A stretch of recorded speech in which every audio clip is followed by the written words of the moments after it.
Welcome everyone to another Hearts of Iron for Black Ice Soviet Union part. And you may be noticing soon that I am not live commentating this because obviously I've been away for a few days and I just recorded this a few days ago, having just skipped the sunflower patch. I just put the game back to version 1.1 and finished off my Soviet Union recording, just as a sort of just to put an end to that. And obviously the sunflower patch has hit, so Black Ice right now is in a new version, so obviously I would not be able to record more of it on the same save, and that's fine. I had pretty much ended the campaign. As you will see, I take over Japan and World War II ends. I mean, I could have gone after, I suppose, Britain and the USA, but I feel like it would have been beating a dead horse a little bit because there wasn't really much to be doing there. And as you can see, if you want to know the details of how I invaded Japan, I basically, if we can soon go to Hokkaido, I managed to pair-drop into Hokkaido, and then I built a port over there. You can see it right there, where my infantry division is. And yeah, I just pretty much sent troops after there, and yeah, I just moved down the peninsula with air support, and I continued to pair drop into places where I would think that I could hold out, and then just come in from the back with my regular army. That is not the entire point of this video, just to explain what I did to invade Japan. I mean, it wasn't really anything too weird. What I also wanted to address was a little bit of my final thoughts on Black Ice.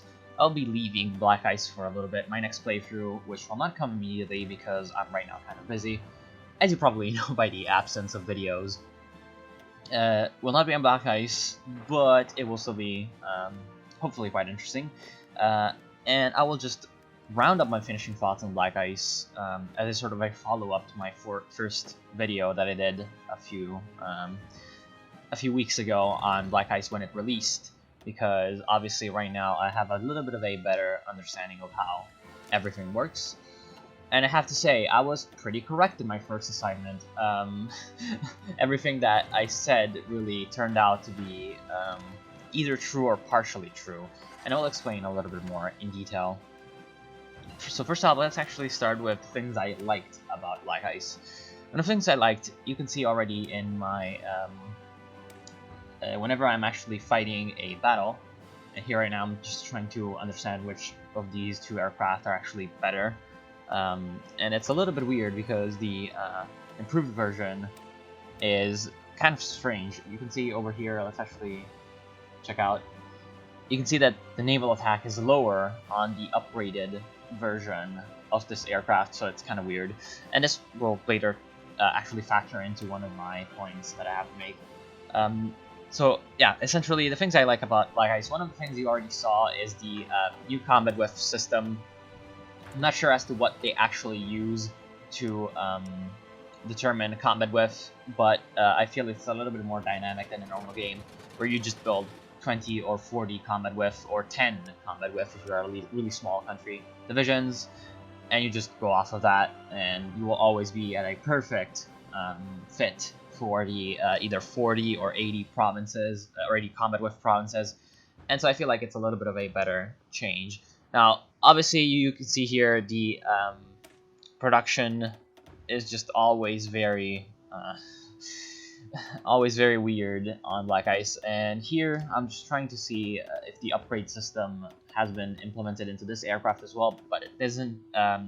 One thing that I like is the fact that the upgrade system on Black Ice has been revamped a little bit. There are some aircraft that have sort of unique upgrade paths where you can only upgrade like 3 of a certain kind of things or 1 of a certain kind of thing, and the impact of that one or whatever upgrade is actually much higher than the normal game's impact in a normal game upgrade.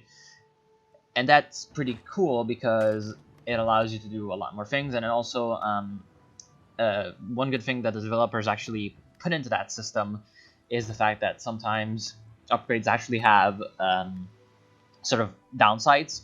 So if, for example, if you upgrade sometimes your bomb load on an aircraft, on a strategic bomber for instance, its range will decrease because obviously you're carrying more bombs on your plane, so it cannot go as far.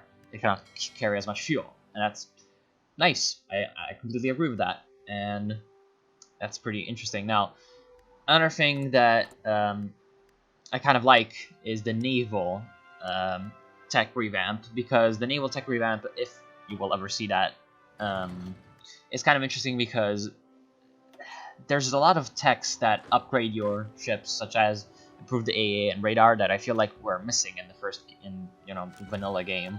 So I like that quite a lot. You can see my aircraft is doing a huge amount of damage to the enemy forces. I'm not sure if that's really intended, but it's a consequence of the upgrade system.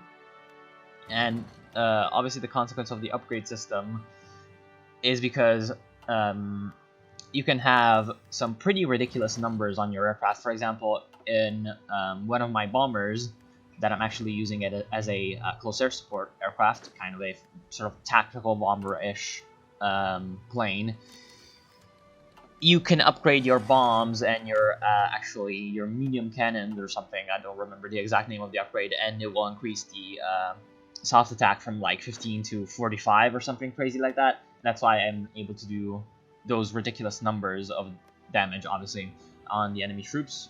And I'm not sure that's really good for the game, but I feel like as a whole the upgrade system is nice. As you can see, Turkey has decided to join the Axis, and Afghanistan had also joined the Axis. So that's another problem, but it's one that has been in the vanilla game as well, which is the suicidal AI, just sometimes joining factions that have been losing really hard. I'm not sure how it could be fixed. Perhaps there could be a way to discourage the AI from joining losing factions, like factions that have occupied countries, that are countries that are occupied or that are in a war that they're not doing that well in. I'm not sure if that is possible, but that would be nice if it was possible. Another problem is the huge amount of aircraft tech, but I'll get to that later. So more things that I like are the special factories. The special factories obviously being the tank factories, the small arms factories, the airplane factories, and the new edition of the game that's actually compatible with Sunflower. I believe that they've actually managed to make the dockyards and the submarine yards work as well in that system. So I enjoy that because it's just a nice addition that allows you to diversify your production and construction quite a bit. I'm not sure if it would be as enjoyable if I wasn't playing the Soviet Union, which is obviously a country that can have a lot of things being produced at once. It's got a lot of production capacity, and it's pretty good. But I'm not sure if for a smaller country the experience would be as satisfying, because you'd probably only be able to build one or two of those special buildings for just to get one of those bonuses. For example, you can see here on the top left, you can see that I have a lot of the bonuses up to levels 2 or 3. A small country would probably have to settle for building a couple of factories of one kind to get one of the bonuses that would be very important for it. For example, if I was playing as Romania, I would want to get at least one level in small arms and possibly one level in armor, because I'd have to fight in the Soviet Union and I'd like to have armor. But yeah, I would not be able to go much into air forces, for example. And that's fine. I mean, miners are a little bit weaker in Black Ice than in the normal game, but it's fine, honestly.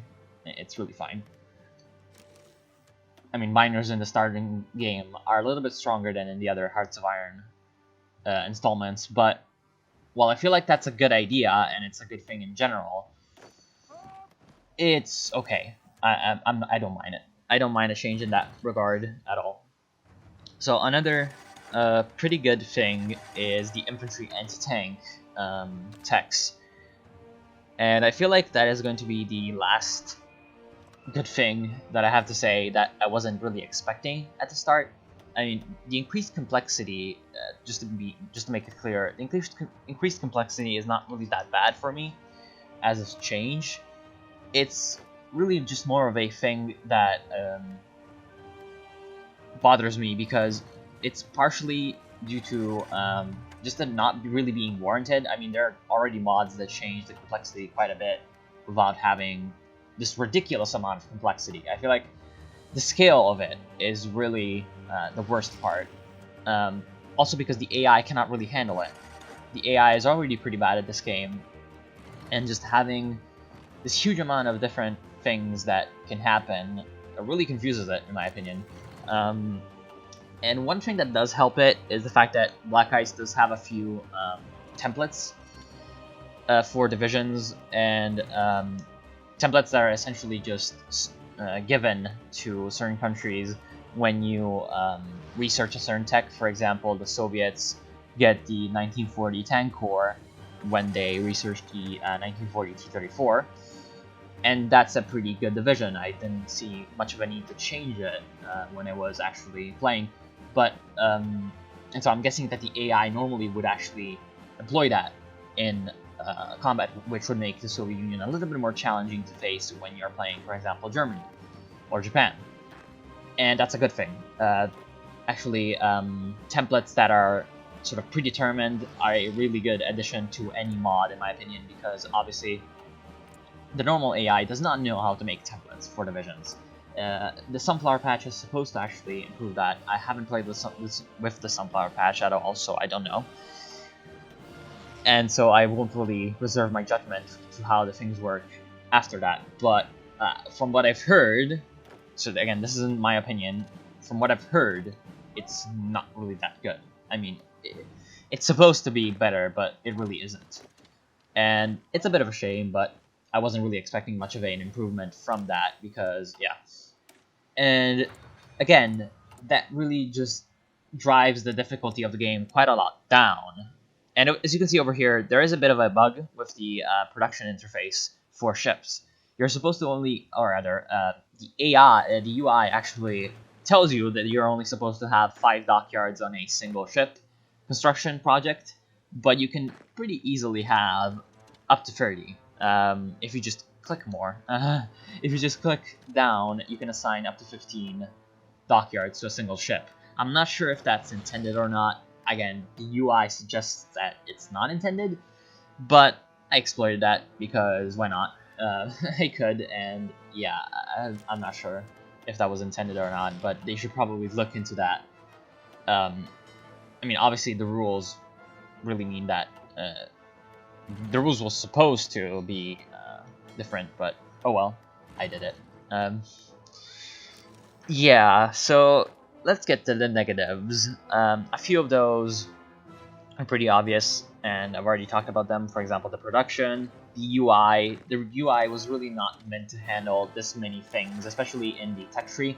Now, my opinion is not as valid as some of the other opinions that might be floating around in this matter, because I play on a smaller resolution than what probably was meant to be played with the mod. I play on a 720 resolution instead of a 1080 resolution because my monitor is pretty small, but I still feel like even with the 1080 resolutions, then the UI would still be a little bit too cramped, and really that's actually coming from watching videos, because I've been watching a few of the other Black Ice playthroughs that have been going around the interwebs, and there's a bit of a problem in that some YouTubers haven't really realized that some texts are there at all until like 4 or 5 episodes into their series. So obviously they may be having to work a little bit into that. Obviously just making the icons smaller would be a change. I've played most of my playthrough with actually the UI being reduced in terms of its size. There's actually a little option in Hearts of Iron to reduce the UI scale, and I use that to actually make it a little bit easier to navigate. I'm not sure as to how many people know that this is actually an option, so I'm not sure how many people will not be put off by that, which is obviously the first thing that you have to be looking into when you're doing something. is how many people will actually be put off by what you're doing. But I guess it's fine. And speaking of that, the UI sometimes is a little bit of a problem also because of the text. And the text in Black Ice, I've already talked about the text that I like, but there are some texts that I dislike. For example, the civilian texts aren't really, in my opinion, that good. They don't really add anything to the game. The bonuses sometimes are pretty good, sometimes are pretty useless, but in general, I feel like there's a little bit too many texts in Black Ice, and not enough compensation in terms of research bonuses or whatchamacallit, text slots. I feel like if the normal focus tree was changed to have a little bit more of a branch that focuses on giving extra text slots and extra research bonuses, and also the country-specific focuses had that, then the amount of text would not be that bad. Now, obviously, it is a intended thing that not every country can keep up with everything in terms of the text tree, and I understand that perfectly. I mean, it makes sense. But at the same time, I still feel like with the fact that, for example, some countries such as the USA and the UK, with those countries, you should be able to keep up with all levels of tech throughout the game, because that's what they did historically. Or, well, maybe the UK in tank development fell behind a little bit, but still, partially because of also Lend-Lease, but that's another discussion for another time that regards the entirety of Hearts of Iron, so I won't really be bothering you with that. It's not really Black Ice related.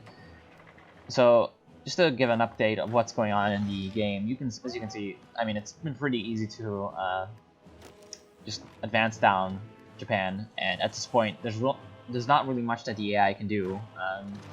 Most of their army was destroyed in the north, and right now I'm just moving down the peninsula, or rather the island, really. And there's really not much that the AI can do to stop me.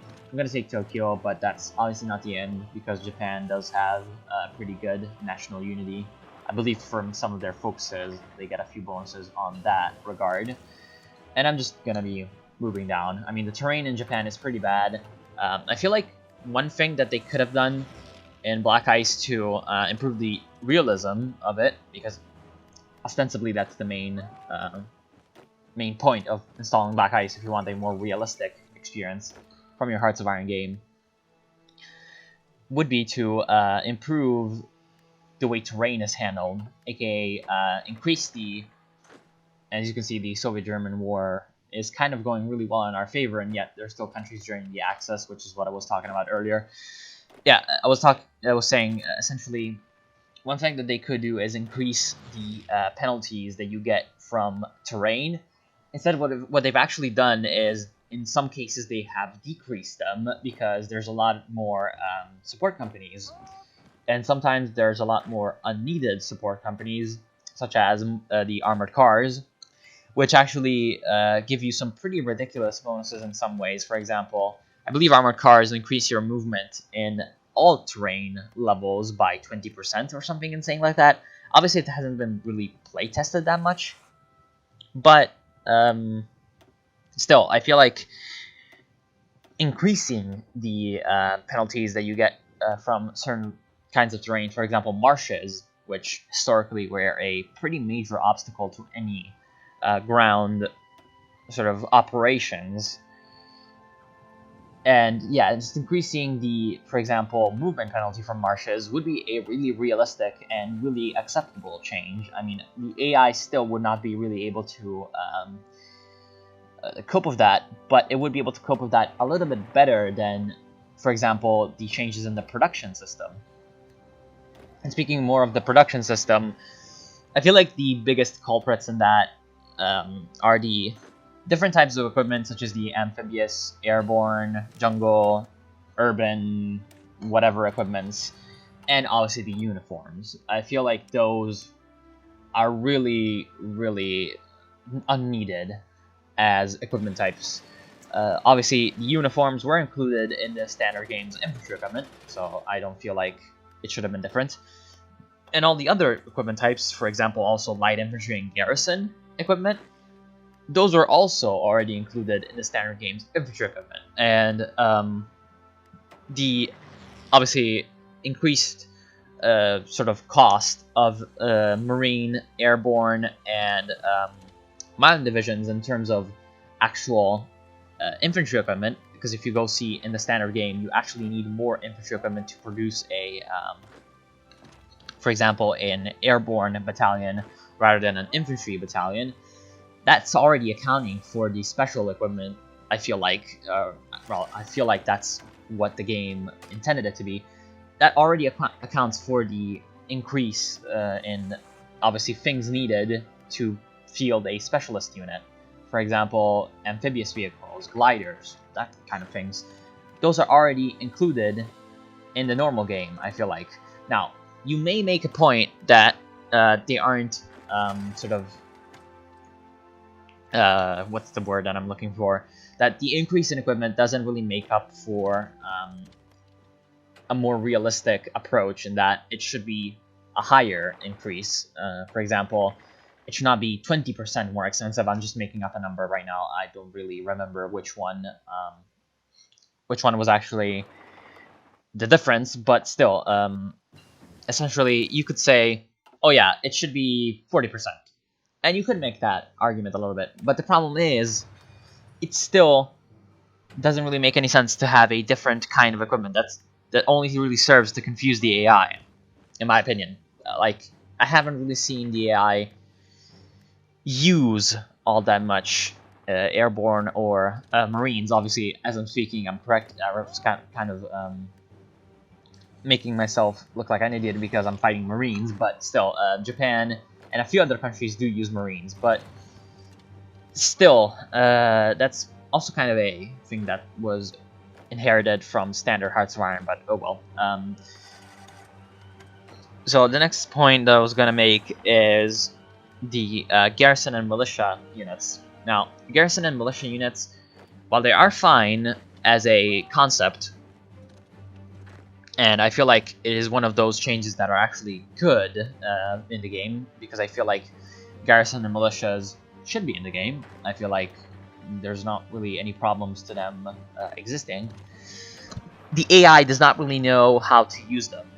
In that, for example, Italy just has a huge amount of, or rather had in my game, it might be different in your games that you've played, had a huge amount of garrisons and militias being used as frontline infantry, and I feel like it just serves to confuse the AI more. But, oh well. I mean, everything in this game really confuses the AI, so if you want to make the game more realistic, even in some very small regards, it's probably going to be a problem. And here I'm just trying to parachute into Nagasaki to just finish off the Japanese, because probably getting Nagasaki will get the last VPs that I need to make Japan capitulate. Also, with Hiroshima being under attack over here, that should not be too hard to achieve. And that's, I feel like, when I'm gonna be ending that. Still got about 10 minutes left in the recording, so yeah. It's probably going to be that, and then I'm going to have the peace conference. Now, I'm not sure if the peace conference... Actually, well, it doesn't really matter, because in the Sunflower Patch, the peace conference AI improvement has been sort of integrated into the game, which is fine. Another problem are the, obviously... Wait, what is I going to talk about? Yeah, the unique vehicles. The unique vehicles, well, they're a neat idea, and I feel like some unique vehicles could be implemented into the game without having too many problems. I still feel like they just complicate the game in a way that should not really be there. And, for example, they lead to problems such as the French air tree that has been added. And, well, I'm grateful that the French air tree has been added and it is in the game. It does run into the problem of it ends in 1942 because it hasn't really been researched in a way that they have found aircraft that are available later. And that's obviously because France got knocked out of the war pretty early, and so their aircraft development ended. And while I feel like, again, it's a neat idea to have those sort of unique vehicle trees, they run into the problem of sometimes it would just be better to have the standard tree and then have, for example, national focuses represent the differences that each country had in their own individual development. For example, if you really wanted to make sure that the Soviet Union is going to have a lot of medium tanks, you can just have in the you can just have some kind of way to increase their production of medium tanks and then give them templates that use medium tanks quite a lot. And in fact, the game does that.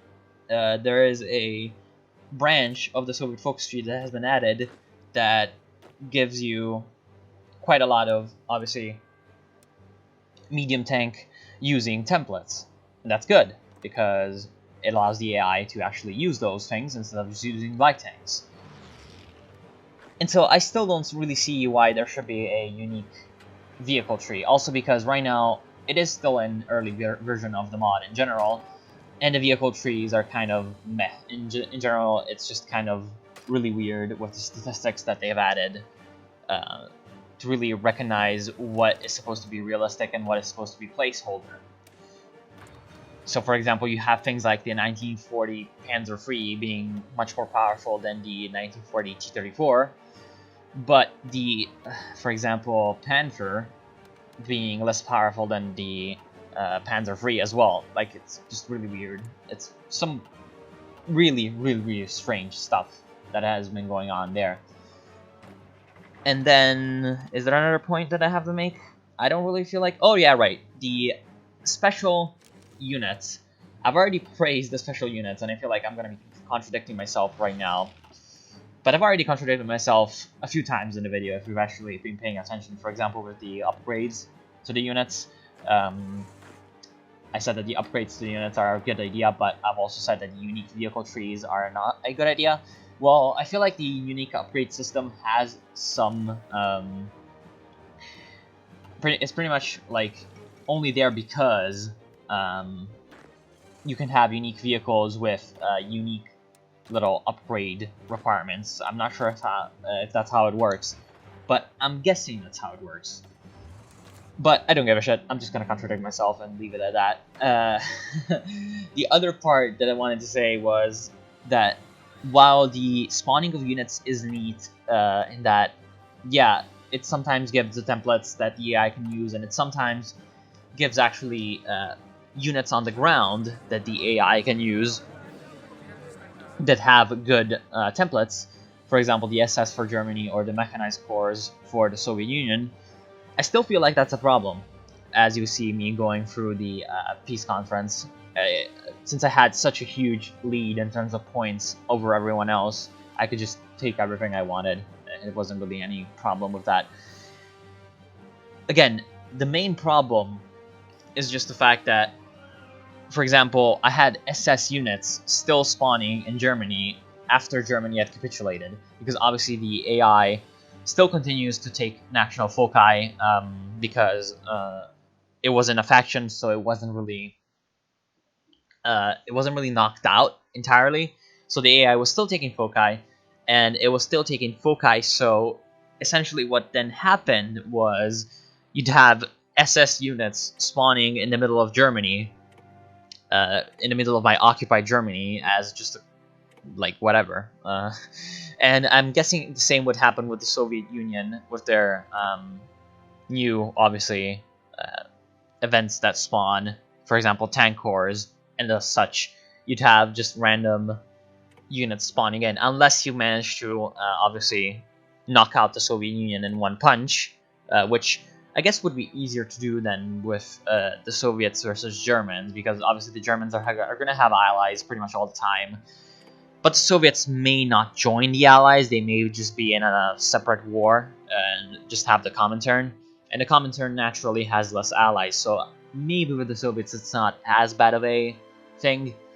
But for example, if they then add these kinds of events for France, you're going to have units spawning in the middle of occupied France, for example, in 1943, unless they make the spawn point somewhere in Free France or whatever.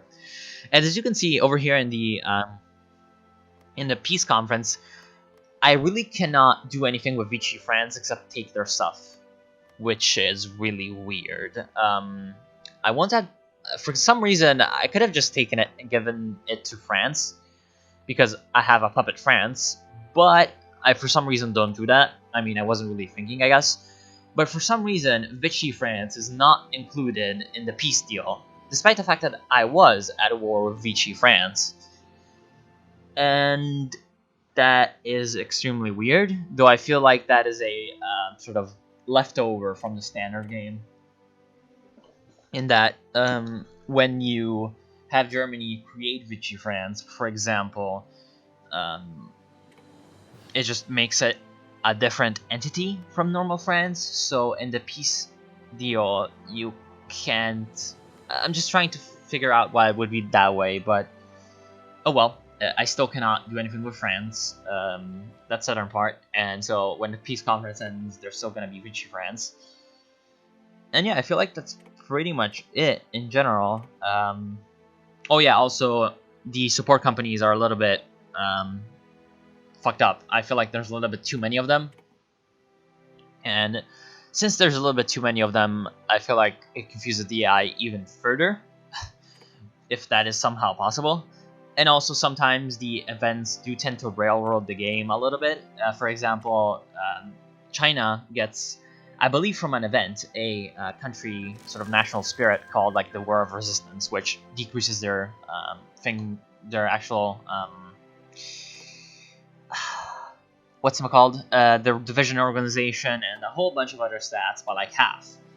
And that pretty much means that there's always going to be a Japanese victory in the Sino-Japanese War, pretty much in a very ahistorical way, because it doesn't really take that long for Japan to overpower China in that regard. And I feel like if they wanted to make the game more historically accurate, quote-unquote, with like as many quotes as possible, they could, to fix that, they could, for example, make Manchukuo into a thing, and then have sort of the Japanese AI have an event so that they create the puppet China, the reorganized Nanjing government, or the reorganized nationalist China, or whatever you want to call it, once they're like in the middle of the invasion, and then have most of the troops that are fighting on the Chinese front be sort of either given to those states or sort of locked into place in some way. I know that was possible in Hearts of Iron 2, but I'm not sure if it's possible in Hearts of Iron 4. Essentially, just to make the war into a stalemate. Just if you want to go with the ultra railroad path, which is what they're trying to do, I feel like with Black Ice, then that's the way that they could do it, and then have the War of Resistance thing apply a sort of penalty also to the puppet states. For example, Manchukuo can have a 60% reduction to their organization and the likes, and the reorganized nationalist China can have a 70% reduction to their organization, and then work out some way to have the Japanese troops sort of not be as readily available for Japan to actually push into the interior of China, which is what then happened historically. They pretty easily took over the coastlines, but then they had so much resistance from partisan groups, and obviously the central government still being around, partially thanks to Lend-Lease, which is also something that probably should be sort of readdressed, but it's probably going to happen from a normal patch from the game. And then have that so that the war just drags onto a stalemate, which is something that I've seen happen in another mod, maybe August Storm. War is actually dragging into a stalemate, but that doesn't really happen that much in this game, which is a bit of a problem. And I feel like that's it I mean, yeah, the follow-up to the Black Ice rant and the last part of my Black Ice, as you can see, I could just start World War III right now by attacking Finland because it's guaranteed by the UK, but it's over. So yeah, I want to thank you all for watching. I hope you have enjoyed my Black Ice playthrough, and I'll see you soon with more of that.